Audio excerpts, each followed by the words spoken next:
Depois de 8 anos da tragédia em Mariana, as cidades que foram atingidas e que sequer hoje convivem com algum tipo de resposta. E aí, qual que é a esperança a partir daqui? Não queremos que vá para a justiça, porque se for para a justiça brasileira, a gente sabe o dia que começa e não sabe o dia que termina, né? O CEO da Vale, da BHP e da Samar nunca sentaram à mesa. Só advogados e técnicos, né? Também do governo. O governador nunca sentou à mesa. Não pode ficar desse jeito mais, né? É uma questão de desprezo para a maior tragédia ambiental do mundo. A gente tem uma sensação que isso não resolver nunca, e não resolvendo é bom para as empresas, né? Essa questão de, não sento com fulano, que eu sou contra o partido dele, isso é na eleição, né? Nós temos que superar isso, não é possível, né? Então, com todo respeito ao governador Zema, eu fico surpreso, o presidente da República deu entrevista numa rádio em Belo Horizonte semana passada, falando que vai agora se inteirar da tragédia de Mariana. Você imagina bem, a maior tragédia ambiental que a gente está falando aí do mundo, o presidente da República vai se inteirar agora, depois de 8 anos. Você já definiu quem será, como será a sua sucessão? E vamos lançar um candidato. Vamos ganhar a eleição. Os principais nomes do cenário político passam por aqui. Café com Política. No Café com Política de hoje, a gente recebe aqui no estúdio da FM O Tempo o prefeito de Governador Valadares, André Merlo, do União Brasil. Oi, prefeito, prazer ter o senhor aqui. Prazer é nosso, viu, Thalita, Guilherme, aí, muito obrigado por nos receber aqui. Muito obrigado mesmo, viu? Estamos de coração aberto com vocês aqui. Prefeito, a gente vai falar sobre um assunto que não é tão bom, né? Infelizmente ainda sem solução, que é aí depois de 8 anos da tragédia em Mariana, as cidades que foram atingidas e que sequer hoje convivem com algum tipo de resposta. Alguns prefeitos se uniram, o senhor liderando esse movimento, para tentar pedir uma celeridade para que a população tenha de fato uma resposta. A gente está falando da maior tragédia ambiental. O que a gente pode dizer nesse momento que a gente está gravando essa entrevista? Acho que é importante a gente trazer isso para os nossos ouvintes, que essa entrevista é uma entrevista gravada. O senhor vem direto de uma coletiva de imprensa ao lado de outros políticos para tentar achar uma solução. E aí, qual que é a esperança a partir daqui? Bom, primeiro, a palavra é indignação, né? A gente, há mais de 8 anos aí, a tragédia aconteceu. Depois aconteceu a tragédia de Brumadinho, já foi solucionado, teve um pacto lá. Acho que nunca a tragédia dessa vai ser solucionada devido às perdas de vidas e o desastre ambiental em si, mas lá foi acordado, né, então. E a de Mariana, por um erro lá no início, através do TETAC e da governança que foi criada naquele momento, a Fundação Renova, né, então isso veio sendo conduzido de uma maneira que parecia que ia ser solucionado e na verdade não foi. Pra vocês terem ideia, já foram dispensados em torno de 60 bilhões de reais em relação a essa tragédia, só que 30 bilhões só para o administrativo da Fundação Renova, né? Então é inaceitável isso, e a população sofrendo lá, os municípios não são tratados como signatário no TETAC, são desprezados, né? E agora, 3 anos atrás, estados, né, Espírito Santo e Minas Gerais, os municípios também, a União, que o Rio é federal, propuseram uma repactuação. Então, a palavra repactuação, que isso aí ia colocar pedra em tudo, as empresas querendo também, elas acham que estão sendo sangradas, né, ao longo do tempo aí, a gente nem discute isso, o que a gente quer é uma reparação e compensação justa. E aí tem 3 anos que senta à mesa vários advogados, os entes federados, o Ministério Público, a TRF6, né? Tivemos ontem, inclusive, com o desembargador Ricardo Rabelo, que nos atendeu muito bem, e não chegam a uma conclusão. Estava tudo pronto para ser no ano passado, a repactuação, ia ser em dezembro, tinha até a data, 5 de dezembro, e não deu em nada. Agora esse ano estão esperando pelo CEO da Vale, e vai passando, e as pessoas que decidem não sentam à mesa. E ontem foi até um apelo do desembargador que a gente propusesse aos governadores, ao presidente da República, ao presidente do Supremo, todos sentarem à mesa para decidirem, né? Que agora está na hora de decidir. Toda a parte técnica foi concluída, mas os valores não chegam a um valor que começou em 155 bilhões, o Estados e União abaixou para 126 bilhões e as empresas oferecendo 42 bilhões. Então, por isso a gente também está numa ação na Inglaterra, participando de uma ação na Inglaterra, para que realmente a gente consiga o melhor acordo para os nossos munícipes e atingidos, enfim, empresas, né, todos que estão sofrendo até hoje lá nos nossos municípios. E aí deixa eu lhe perguntar sobre a sua avaliação, já que o senhor mencionou. Quem precisava sentar à mesa não se sentou para que isso fosse resolvido até agora, e nos parece o último impeditivo, que é essa questão apresentada sobre o CEO da Vale. É a política que não está dando conta de resolver, prefeito? Ou seja, está faltando vontade política para a solução, ou estamos falando da eterna morosidade da justiça? Onde é que o senhor enxerga que está com uma perna solta nessa história para que não tenhamos tido a solução até agora? Nós ainda não entramos nessa questão da justiça em si do Brasil, né? Porque está sendo uma repactuação à mesa, uma conciliação, né? É uma composição. Então, nós não queremos que vá para a justiça, porque se for para a justiça brasileira, a gente sabe o dia que começa e não sabe o dia que termina, né? Eu acho que falta, assim, muita sinceridade, vontade política. Por quê? Porque são designadas pessoas ótimas, técnicas, para sentarem à mesa, mas o poder de decisão não são dessas pessoas. Então, por exemplo, o CEO da Vale, da BHP e da Samarco nunca sentaram à mesa. Só advogados e técnicos, né? Também do governo. O governador nunca sentou à mesa, né? Geralmente é uma secretária, no caso de Minas até é ótima, a Luísa Barreto, que a gente vai estar com ela às 14 horas hoje. É uma pessoa ótima, né? De planejamento, técnica, mas realmente precisa do governador, como do presidente da República, como talvez do presidente do Supremo, para realmente pacificar essa situação, convocar esses CEOs das empresas e definir um valor. Não pode ficar desse jeito mais, né? É uma questão de desprezo com a maior tragédia ambiental do mundo, né? Que quando aconteceu não apareceu ninguém lá, nem governador, nem presidente, nem ninguém, né? E ficamos nós, prefeitos e munícipes lá sofrendo e com Fundação Renova, enrolando a gente, e empurrando para frente, e está até hoje. Agora já vamos para 9 anos, né? Já 8 anos se passaram e nada definido, né? Então a gente espera que essas pessoas, a gente quer chamar a atenção e vamos por ofício oficiá-las para eles sentarem à mesa. Agora está pronto o trabalho técnico, o desembargador nos falou isso ontem, que tudo pronto, texto pronto, mas e o valor? Para vocês terem ideia, na Inglaterra o valor da ação é em torno de 230 bilhões. Aqui nós já estamos aceitando 126. Qual seria o valor ideal, prefeito?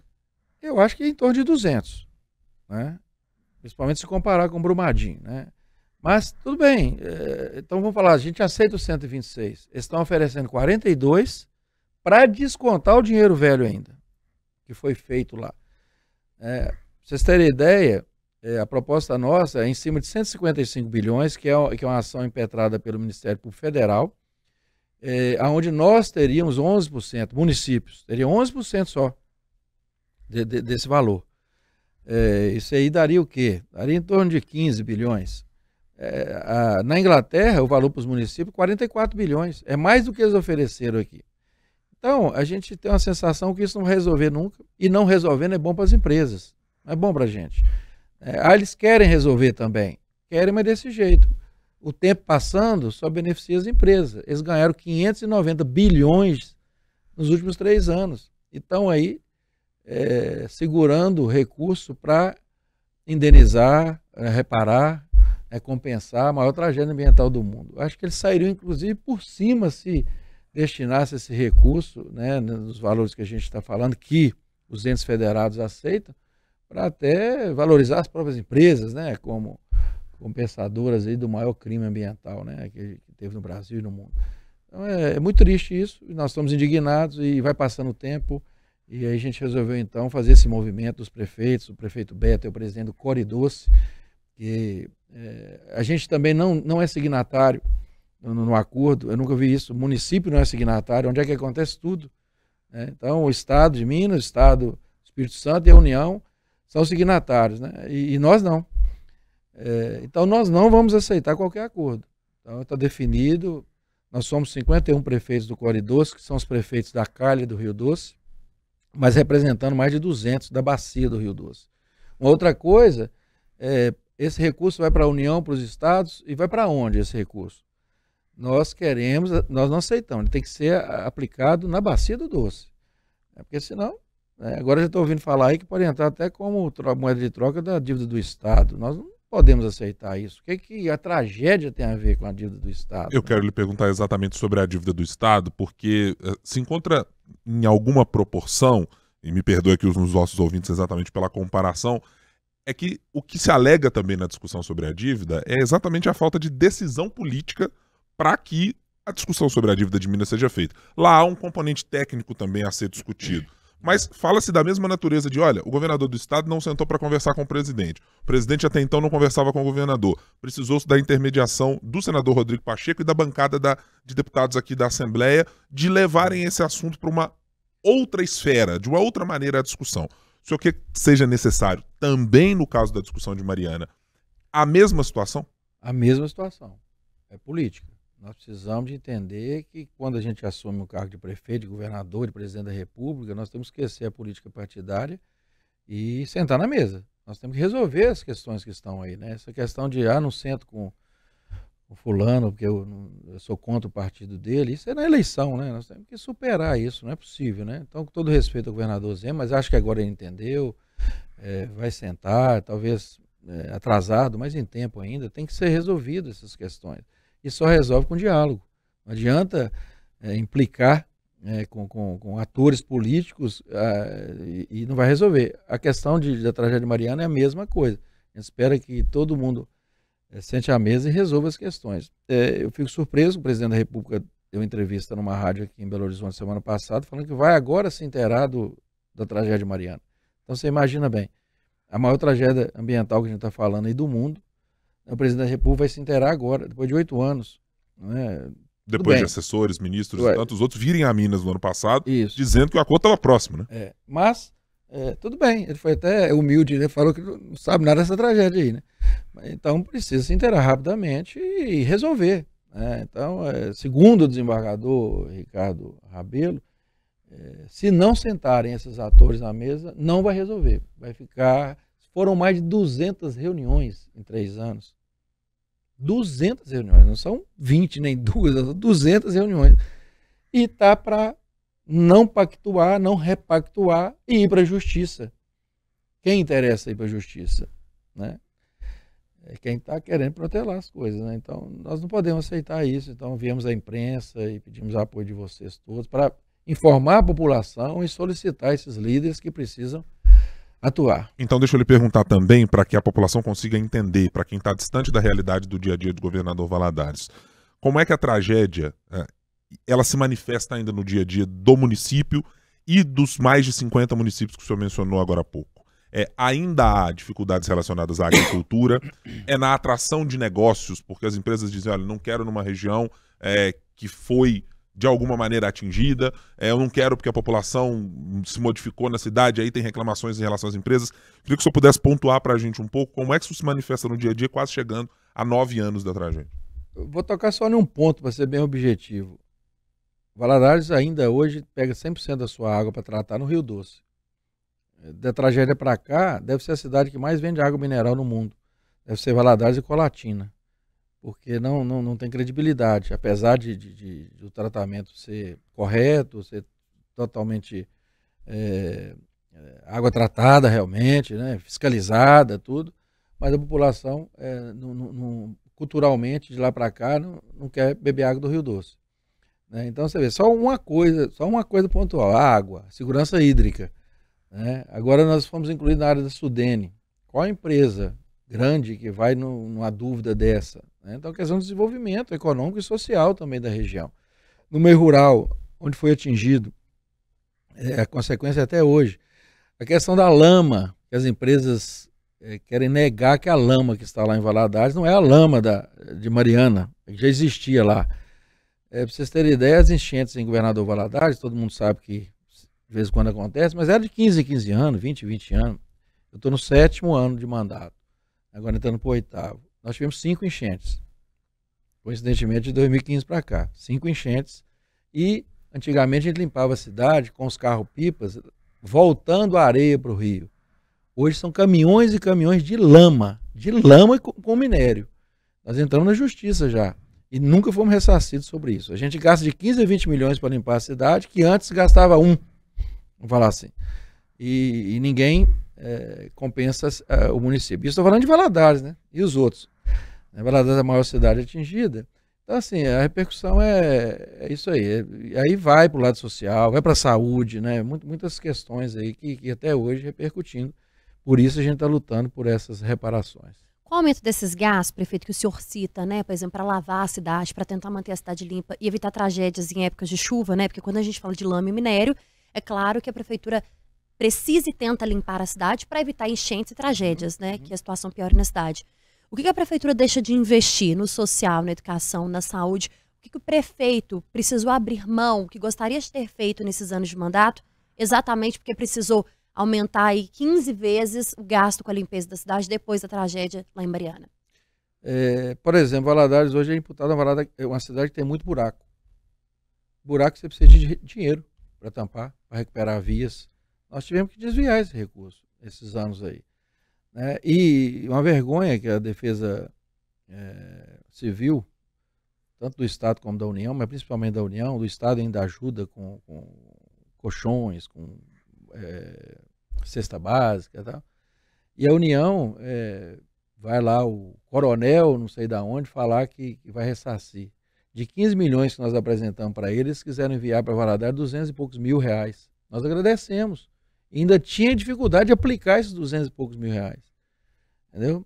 Então, infelizmente, acontece essas coisas. Aí, claro, indo para a saúde, nós teríamos nossos postos de saúde todos reformados, o hospital que a gente gerencia também melhor equipado, né, atendendo a população, isso tudo tira da fonte 100 nossa, para que é onde a gente faz o custeio da cidade para socorrer essas questões. Né. Prefeito, queria lhe perguntar agora do ponto de vista, estamos no Café com Política, da sua sucessão. Estamos chegando ao final do ano, estamos começando 2024. Final de mandato, né? Final de mandato, né? O senhor vai chegar ao seu 8º ano de mandato. O senhor tem expectativa, primeiro, de ver o acordo selado até o final do seu mandato e a situação minimamente resolvida, para pelo menos ter uma certeza se judicialmente será o caminho ou se algo diferente precisará ser feito? Eu não vou falar que no meu mandato, porque, por exemplo, a ação da Inglaterra tem prazo, né? É setembro e o julgamento final em fevereiro. Uhum. Lá tem prazo para o final. Em relação à repactuação, a gente tem esperança, né? Agora com esse movimento aí de atores sentarem e resolverem. Mas, inclusive, vai impactar muito nas políticas locais isso aí. Eu não vou para a reeleição, porque eu já fui reeleito. Mas tem prefeitos preocupadíssimos, porque vai ser tema da eleição.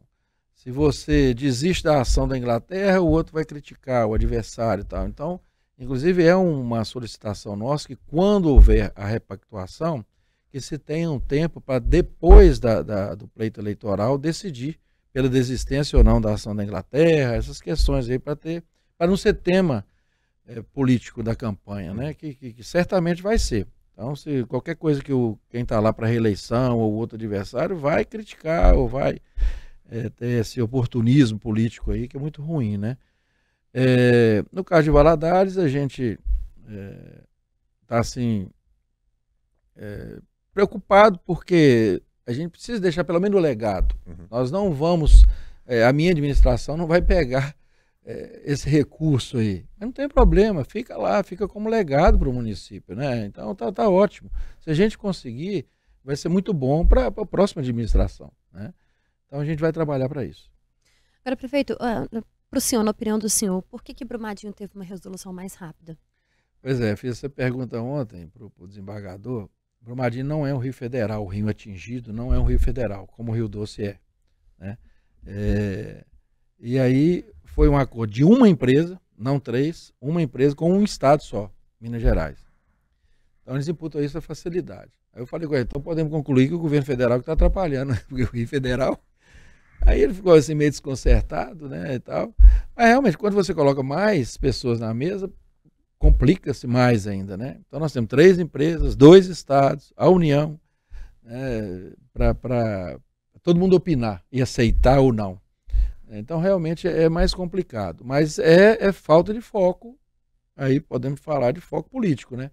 Nós queremos resolver, vai resolver. As empresas querem resolver, segundo elas querem, né? Então vai ter que resolver. Então é a diferença. Você vê que Brumadinho foi bem depois, ninguém fala mais em Brumadinho em termos de negociação, de pactos, né? E a gente está aí lutando para repactuar ainda, né? Prefeito, agora quero lhe perguntar sobre a política partidária e do dia a dia de governador Valadares, aproveitando que estamos num café com política. O senhor já definiu quem será, como será a sua sucessão? O senhor está em busca de nomes especificamente? Eles podem sair diretamente do União Brasil? O senhor é egresso do PSDB. É um partido com o qual o senhor espera contar de alguma maneira nessa eleição? Queria que o senhor desenhasse pelo menos um pouco desse panorama, porque há pelo menos 2 grupos colocados nesse momento na cidade. Tem o grupo da gestão petista, está encaminhando a sua candidatura com o deputado Leonardo Monteiro. Tem outros grupos também na cidade que estão se movimentando. Veja bem, primeiro, eu tenho o maior carinho pelo PSDB, fui eleito nas 2 eleições hoje no PSDB, tinha estado no PDT, na primeira eleição em 2012 que eu perdi. O PDT está descartado, porque já anunciou que vai andar com o PT, e o PSDB deve andar conosco, né? A gente tem conversado aí com o presidente Paulo Biacchio, né? Apesar que mudou a comissão lá, mas são pessoas aliadas. Eu estou no União Brasil. A gente tem trabalhado para ter um candidato do União Brasil, mas política é diálogo, política é composição, né? Então nós temos hoje 6, 7 partidos andando juntos. Nós estamos fazendo pesquisas, não existe um nome certo ainda, e também seria precipitado anunciar. A gente tem trabalhado alguns nomes lá e vamos lançar um candidato, e vamos ganhar a eleição. Mas realmente precisa de muito diálogo, então não precisa necessariamente ser do União Brasil, apesar que todo partido quer, né? Se o deputado delegado Marcelo Freitas ouvir isso, vai brigar comigo, né? Mas ele sabe que eu preciso de compor, a gente vai tentar ter o candidato do União Brasil. Estamos trabalhando em cima de pesquisa, de viabilidade eleitoral realmente, que não adianta também lançar um nome só por lançar, né? Não pode ter isso na política, tem que ser um nome para continuar o trabalho. Então a gente está nesse sentido aí, fazendo pesquisas qualitativas, quantitativas, para achar o melhor nome. Prefeito, eu vou aproveitar que o Guilherme entrou nessa questão partidária e vou fazer uma pergunta para o senhor que sempre chega para a gente aqui, de alguns ouvintes que nos acompanham em relação ao hospital de Governador Valadares, ao anseio da população. Como é que está hoje a situação do hospital, prefeito? Vocês sabem que o hospital é a cargo do Estado, né? Mas cai tudo no colo do prefeito. O prefeito que é culpado. Quem bate a porta, o munícipe bate na porta do prefeito, né? Então, a oposição lá fica criticando, né? Mas é o Estado que ficou a construção. É um absurdo aquele hospital, porque ele teve 85% pronto. Eu visitei pessoalmente, estava até com os acabamentos já, mas eram equipamentos que faltavam e tal. E, infelizmente, o Estado não teve capacidade nem de vigiar as coisas que estavam lá. Hoje ele só tem as paredes. Então, é dinheiro público jogado fora. Mas a gente tem que correr atrás para o hospital ficar pronto. Então, foi através do Fórum dos Prefeitos, nós conseguimos um recurso, né, junto com o Estado de Minas também, da tragédia de Brumadinho, para destinar para o hospital. Então, está em conta esse recurso. Aí houve uma licitação, houve uma vencedora, aí deu ordem de serviço, foi judicializado, e aí começou o imbróglio, né? Aí estava no TJ, no TCE, e agora ficou definido de chamar a segunda colocada. Então está nesse processo agora, a gente espera que dentro de mais 60 dias o governador dê ordem de serviço para a gente, enfim, ter o Hospital Regional de Governador Valadares. E é isso que eu falei, com muito pesar de ter quase pronto, e agora vai ter que começar do 20, né? Não vou falar do 0, mas lá de trás, né? Então isso é ruim, né? Porque atrasou muito, e Valadares fica com o ônus desse atendimento, porque o hospital nosso, que é municipal, ele atua como regional, a gente atende, é pactuado com 52 municípios, mas atende mais de 100, por não ter o regional. A gente precisa do hospital regional para atender toda a região. Aí vai atender 86 municípios.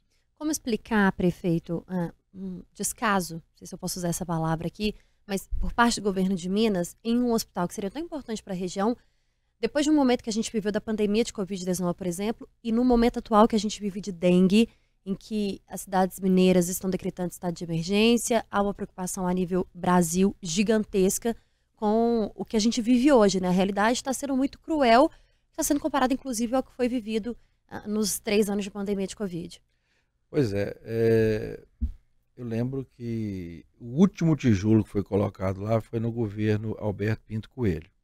Eu fiz parte do governo, era secretário de Estado da Agricultura, e o hospital estava bem adiantado. Entrou um outro governo, aí é a tristeza da política, né? Não dá continuidade porque o projeto não é meu, né? É do outro. Então, infelizmente, o governo que sucedeu não colocou um tijolo e nem teve capacidade de vigiar. Pra vocês terem ideia, lá foi roubado o gerador, que é do tamanho desse prédio aqui. Então, existe cúmplice, existe, né? Aí quem é que tinha que vigiar?